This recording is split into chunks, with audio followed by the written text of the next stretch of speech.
What has the Taliban been saying about facilitating U.S. troop withdrawal by the 31st of August, which is, of course, the U.S.'s deadline to leave the country?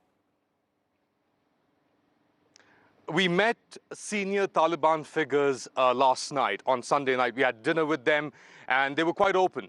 They seemed quite relaxed.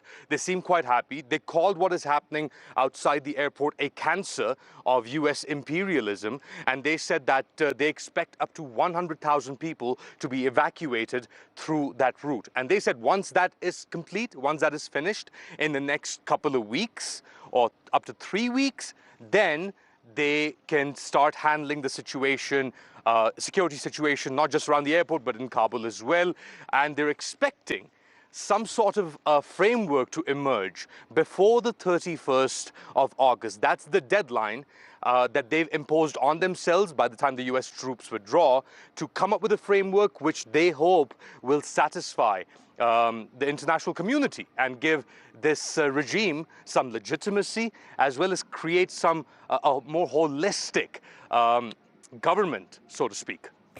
So, Ali, in your conversation with them, did they say anything about what that framework would look like? Any specifics to, as you say, appease the rest of the world?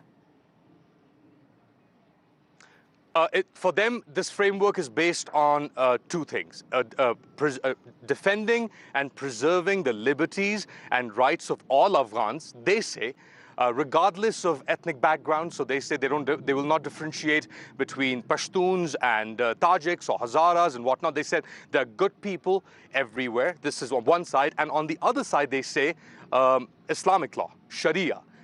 They believe that Sharia will provide the basis to protect life and property of all Afghans. That's their side. What do the Afghans think? Well, the people at the airport do not seem to think so.